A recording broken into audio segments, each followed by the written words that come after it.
What up, guys? I'm going to be doing a real quick review of Fantastic Beasts and where to find them. I have a guest today, Juan. We should have had our wands.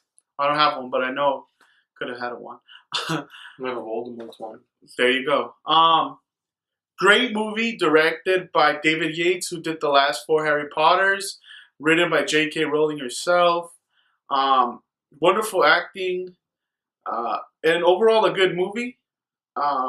I felt like it suffered the Marvel complex of like weak characters and non-finished stories. Like it doesn't have a beginning, middle, and end of like a traditional movie. Instead, it just sets up a franchise. It sets up like other stories. So I mean, it does a wonderful job of setting up the world we're gonna be exploring for the Fantastic Beasts franchise. I feel like it does make it really exciting for the future, what the next movies are going to come, because, I mean, she had to make you care about these new characters. There's no Harry. There's no Hermione. There's no Ron. There's no Dumbledore or Hogwarts. So, but she makes magic and her world interesting enough where you're committed and you want to see what's coming. And also, like, she just makes the world fascinating enough where, like, when we go into the banks or how things work in the government, but in the U.S., so it's like, it opens up the world to the world of magic. And I felt like that's really cool when they talk about, like, that they were at war. So, I mean, I'm guessing it was World War One. And as people, the non-magic people were also having a war. The magic people were in it. It's just that they weren't visible. Well, they haven't had the war yet. They're going to have the war. They haven't had the war yet. But didn't they go to the war? Didn't they mention the Great War?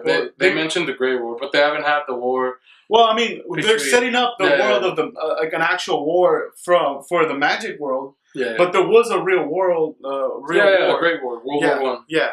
That they both kind of took part of it, and then it's interesting that they fight side by side, but there's still kind of animosity between both of them, or whether there's humans that don't like people with magic, and we also have to keep in mind that the source material for this isn't a book with a narrative. It's a source material that's a textbook of just like that just informs you about beasts. Yeah. So there's also, whereas Harry Potter has the source material is an actual narrative story to go all the way through. This one doesn't. So they're kind of like introducing things. That's why a big focus of it was the animals. Yeah. And the animals were cool though, right? A big focus of it was themes like acceptance. Also, opening your mind, whether it was to opening your mind to the animals themselves, as they're not dangerous, they can be helpful, they're just misunderstood. Or if it's accepting yourself and not repressing yourself. There's more like that. I mean, as far as the arc, pretty much the villain was, they introduced with Grindelwald from the beginning, and it ended with him, so he would have to be, I guess, the classical antagonist if you would have to have one. If you could paint one as the antagonist. But also not being good with humans. He gets along better with his beast than he ever does with humans. But finally he finds people that kind of get him. Or at least throughout the movie get him. Well, he finds people that are more open-minded. Right. Because he's like, he says it like, oh, it's different here. Like, they have a more segregation between non-magic users. And wizards. Whereas in England, it's more of a hierarchy of like non-magic users, magic users, and then with magic users, there's even a hierarchy of like bloodlines. Whereas in America, it's more of a black and white issue of non-magic, magic. And I think that's like the whole thing behind Newt is that he's willing to give a chance to things that are misunderstood. He's willing to give anything a chance. Which is why he gave Fogler's character a chance, and that's why he says he likes him and that's his friend, because again, like the Beast, he finds more in common with non-magic users and non-wizards than he does with wizards. Because I guess he doesn't really like the way wizards treat things. I think Dan Fogler stole the movie. Mm-hmm.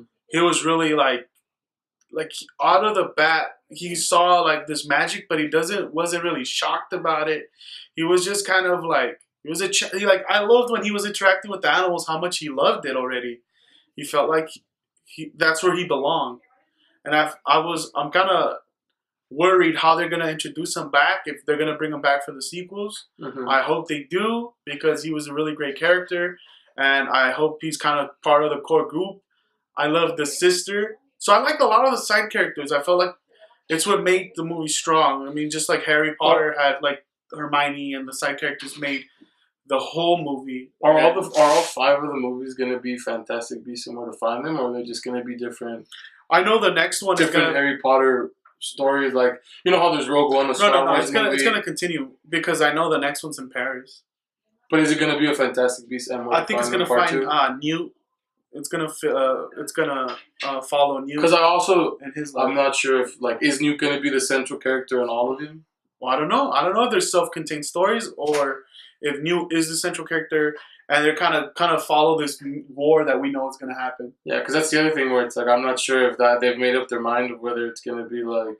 Well, she has the movies planned out. It's just about. Well, I know, but I'm saying if the plan is to like Fantastic Where to Find Them 1, 2, 3, 4, 5, or if it's like Fantastic Beasts Where to Find Them, then there's a different film with a different name, but it's still part of the series of these 5. Who knows? I mean, they only introduced like 12, and there's 150 beasts in the manual. So I mean, there's definitely more beasts than we barely scratched the surface. What's in his suitcase? That suitcase could go forever. Mm-hmm. You know what I mean? So, I mean, besides the suitcase, also I thought was really cool, like the little world that's in there. But I'm kind of excited just to see what's gonna happen. Like the Great War, the war that we know is coming between Grindelwald and Dumbledore, and where Newt's gonna go, where he's gonna belong, and all that.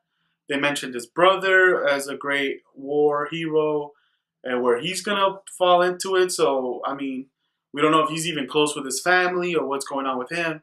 And then there's also like they dropped Easter eggs about the Strange family. Yeah, the Strange. So you know how that ties along, and his love life and or friendship with whatever that was going on, what happened. So I mean, they definitely set up a lot of stuff. So I mean, the worst part about it is now that we have to wait for the payoff. But overall, great movie. Go watch it. Yeah, it's entertaining. Yeah, I mean, if you're a Harry Potter fan, I mean, it's like it just keeps building to the world.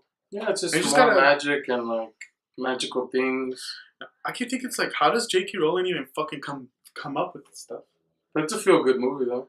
Right? I thought it was. That's how I describe it. It's like one of those good family feel-good movies that if you want to watch to entertain yourself, that's what it's good for. Yeah, they're good, entertaining fantasy movie. And again, it has good themes about acceptance, being who you are. Be who you are, kids. Like and subscribe to the channel, and we will see you on the next one.